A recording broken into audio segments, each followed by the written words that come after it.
Alors, on poursuit avec le tout dernier chapitre, a priori de l'année. Donc le chapitre 13, loi continue et estimation. Et au moment du cours, je vous aurais dit, c'est la dernière fois qu'on écrit le mot chapitre. Loi continue et estimation, le dernier chapitre 13 et 13 qui porte bonheur. Alors, je vous aurais dit que le chapitre est assez compliqué à comprendre, voilà, il va falloir un petit peu de temps.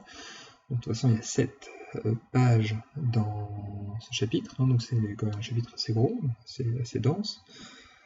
Mais pour ce qu'il y a à retenir au niveau du bac, il n'y a pas grand chose, et au final c'est l'utilisation de la calculatrice pour la réponse aux différentes questions que vous auriez eues le jour du bac. Mais ce chapitre va être encore plus simple, puisqu'il ne fera donc pas partie éventuellement des rattrapages pour ceux qui auront besoin d'y aller. Voilà. Et puis ce chapitre-là, en plus, pour la réforme, en fait, disparaît. Voilà. Donc, on poursuit le travail qui a été fait sur les probabilités. Donc, dans la première partie, c'était des petites probabilités, des probabilités qu'on appelle discrètes, où il suffit de bien compter, de faire des petits pourcentages, et ça passe bien. On va pouvoir réutiliser tout ce qui a été fait auparavant, mais cette fois-ci, les lois sont continues. C'est-à-dire que, par rapport à avant, où lorsqu'on tirait dans une urne, il n'y avait qu'un nombre fini de solutions possibles, d'issues possibles. Là, il va y avoir une infinité de réponses possibles. Donc, c'est un peu plus compliqué, on va faire appel à un outil qu'on a vu il y a peu de temps, l'outil intégral. Donc, commençons avec les lois continues, avec les généralités, puis après on va poursuivre avec un cas particulier, la loi uniforme, et également la loi exponentielle, qui est un deuxième cas particulier. Puis après, on passera un petit peu plus de temps sur un autre cas particulier très important, ce qu'on va appeler la loi normale, donc qui va être décomposée en deux parties, la loi normale centrée réduite et la loi normale générale. Puis on terminera avec l'estimation. Alors commençons avec les généralités sur les lois continues qui s'appliquera quoi qu'il arrive aux lois uniformes, aux lois exponentielles, aux lois normales. Et il faut bien comprendre cette partie-là, puisque c'est l'application de ça qui va fonctionner tout le temps.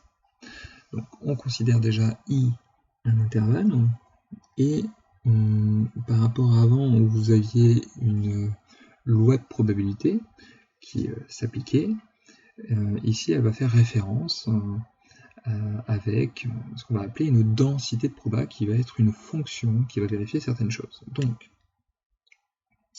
la densité de probabilité, voilà, il y a un mot en trop, sur I, c'est une fonction f qui sera, pour pouvoir faire l'intégrale, il faut qu'elle soit continue. Il va falloir qu'elle soit positive, puisque sur des probas, c'est forcément positif, donc fonction continue et positive sur I, et qui vérifie aussi autre chose. Vous avez vu la loi de probabilité qui faisait que si on additionnait la somme de toutes les probabilités de chaque élément, on obtenait 1. Alors là, la somme est infinie, donc ça va être l'intégrale. Alors sur l'intervalle AB, si l'intervalle I, eh bien c'est AB, ce qui va être le cas pour les lois uniformes. Et donc l'intégrale de A à B doit être égale à 1. Et si l'intervalle est de la forme par exemple A plus l'infini, eh bien il va falloir que l'intégrale de A jusqu'à plus l'infini, mais ça n'existe pas au lycée, donc ça sera l'intégrale de A à T avec T tend vers plus l'infini. Notre fonction f doit être égale à 1. Et pour les lois normales, c'est encore différent, puisque ça va de moins l'infini jusqu'à plus l'infini. Donc il y aura en fait deux limites. Mais bon, toutes les lois de densité fonctionnent plutôt bien, donc ça vaut 1. On verra dans certains cas, et puis après on admettra dans d'autres, puisque ça va être un peu plus compliqué, en particulier par la loi normale qu'on ne sait pas calculer. Donc il va falloir l'approximer. Donc ça c'est la définition, la densité de proba, c'est notre fonction f qui est continue positive, qui vérifie que la somme, donc l'intégrale, vaut 1. Puis, pour ça, pour avoir une loi de probabilité, donc il nous faut une variable aléatoire qui suit cette loi de densité. Et donc je prends une variable aléatoire grand X, sa valeur dans I, et elle suit une loi de probabilité de densité f sur I, si pour tout intervalle J inclus dans I, la probabilité que x appartient à j correspond en fait à l'aire du domaine restreint à j. Puisque l'aire du domaine sur i vaut 1, et bien la probabilité que grand X appartient à j, ça sera l'aire du domaine totalement inclus pour j par rapport à i. Ce qui revient un petit peu à avoir en tête un gros carré avec une cellule à l'intérieur. Le carré a une aire égale à 1, et si je veux la probabilité que x appartient au cercle, au disque, eh bien ce sera l'aire du disque. Au final, ça correspond à ça, au jeu de différentes aires, donc sur notre partie qui nous intéresse par rapport à la totalité qui vaut 1, puisque c'est une densité. Alors, il y a des petits changements par rapport à avant. Le premier petit changement, c'est lorsqu'on a une variable donc aléatoire à densité, une fonction f, si je regarde la probabilité que grand X soit égal à c, donc juste un nom, un point par rapport à un plan, par rapport à un domaine, la probabilité que grand X soit égal à c, ça vaut 0. Ça correspond à une toute petite partie, à un nombre, donc la probabilité que grand X soit égal à c, pour le déterminer, eh bien, ça correspond à l'aire du domaine tel que x bien, soit égal à c. Donc par rapport à l'intégrale, c'est l'intégrale de c à c. Donc ça, on sait que ça vaut 0. Donc la probabilité que x soit égal à une seule valeur, une valeur finie, c'est nul. Et ça, c'est pour toutes les variables aléatoires suivant une densité. Donc ça change beaucoup par rapport à avant. Parce que pour la loi binomiale, la probabilité que x soit égal à 2, donc qu'il y ait 2 succès, et bien ça a une valeur. Et en particulier non nulle la plupart du temps. En tout cas, c'est proche de 0 dans certains cas, mais en tout cas, c'est non nul. Par contre, ça implique le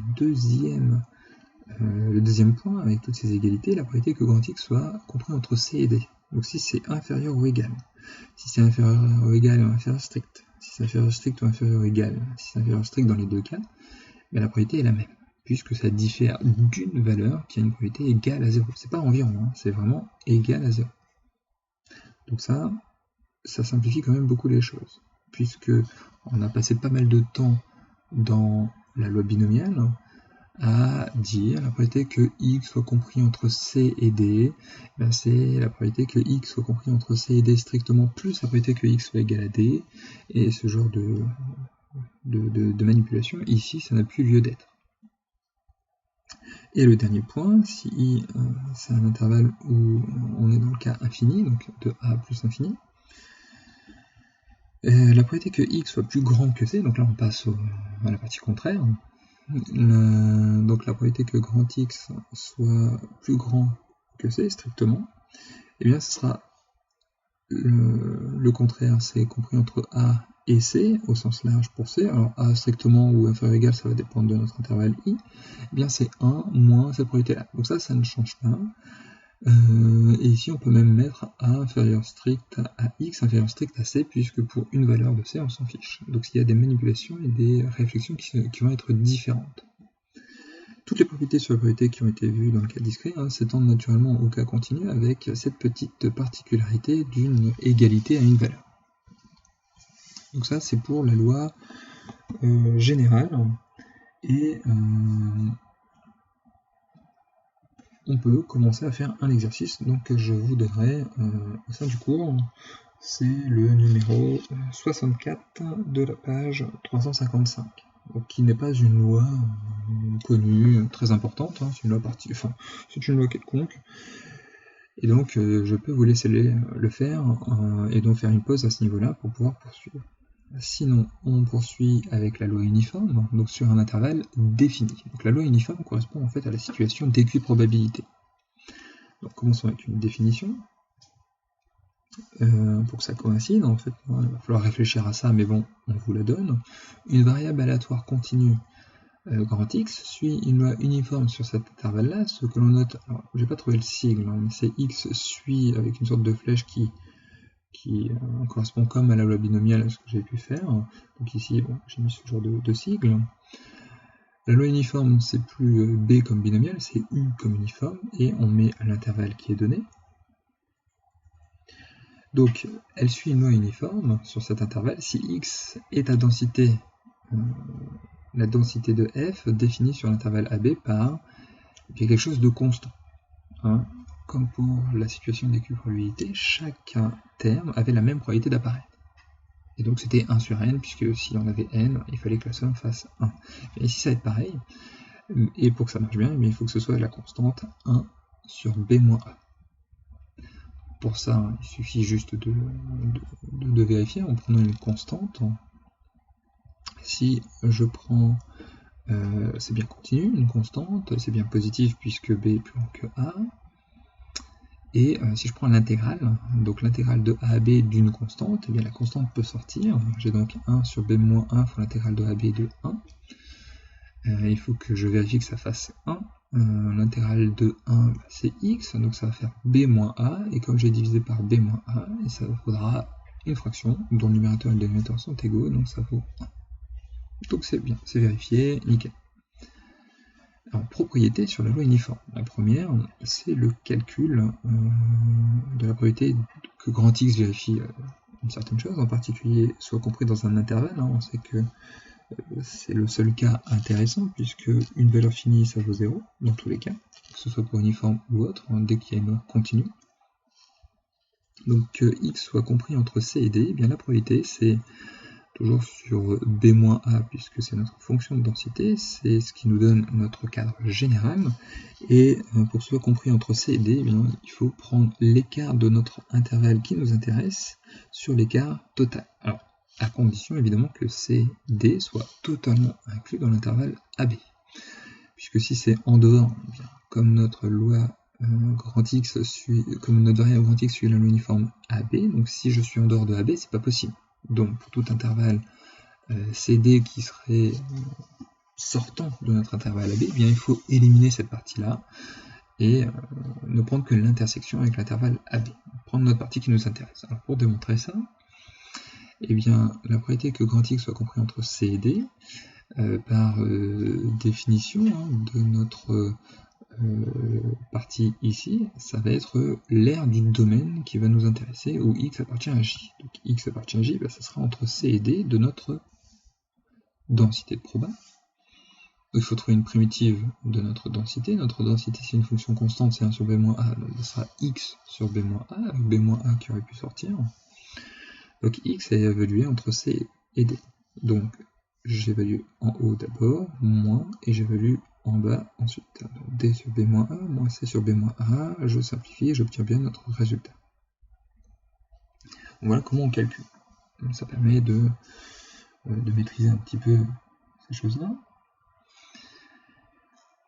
Puis, on peut également, comme dans la partie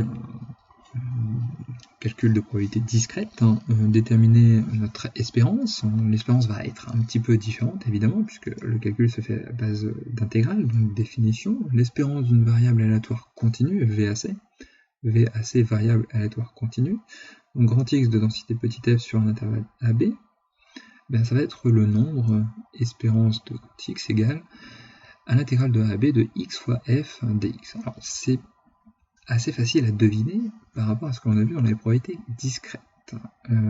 Pour rappel, la définition de l'espérance, c'était la somme des valeurs fois les probabilités indiquées. Alors la somme, ça se transforme en intégrale. X, c'est la valeur, et f de x correspond en quelque sorte à la proba. Donc l'intégrale de AB de x, f de x, pour pouvoir intégrer sur l'ensemble de toutes les valeurs. Donc, si on poursuit sur la deuxième page et qu'on essaye de le faire avec la loi uniforme, eh bien l'espérance de x va être pile poil le nombre qui se situe en plein milieu de l'intervalle. Donc c'est le centre de l'intervalle AB. Donc ça coïncide un peu avec ce que l'on a pu voir sur les probabilités équiprobables. On prend l'ensemble des valeurs et en fait on fait la moyenne et on trouve la moyenne, le nombre qui se situe en plein milieu, et nous entre A et B, bien, on a A plus B sur 2. Déterminons ce résultat-là avec le calcul. Donc l'espérance de x c'est l'intégrale de A à B de x f de x étant égal à 1 sur b moins a, qui pourrait sortir, moi je l'ai laissé, et une primitive de x, c'est donc x carré sur 2, qu'on évalue entre A et B. Donc d'abord celui qui est en haut, c'est-à-dire b, donc b carré sur 2 facteur de b moins a, moins celui d'en bas. On rassemble tout et tout est au même dénominateur. Donc en haut, ça ferait b carré moins a carré, qui se factorise par la troisième identité remarquable, b moins a facteur de a plus b. On constate que b moins a peut se simplifier, il nous reste a plus b sur 2. Et donc ça conclut la loi uniforme. Il n'y aura pas d'autres propriétés sur la loi uniforme. Et donc pareil, je vous laisse faire quelques exercices. On commence par la page 356 avec le numéro 75. Donc voilà, il y a des questions, on peut les faire, et puis on poursuit avec la page d'après, avec le numéro 76 et 76, déjà pour commencer, et on verra si ça pose problème ou pas, et s'il y a besoin de faire plus, sachant que ce sont des lois simples, ici c'est la loi uniforme. Donc évidemment, le jour du bac, vous n'auriez pas été interrogé sur ça, au même titre que pour les probabilités, pour les situations d'éQ probabilité, avec un lancer de dés, bien évidemment, vous n'auriez pas eu ça non plus. Ou alors il y aurait eu des questions bien plus compliquées derrière, et donc il n'y a pas trop d'intérêt de s'attarder là-dessus. Donc on va s'arrêter là pour cette vidéo, et on va voir la suite après.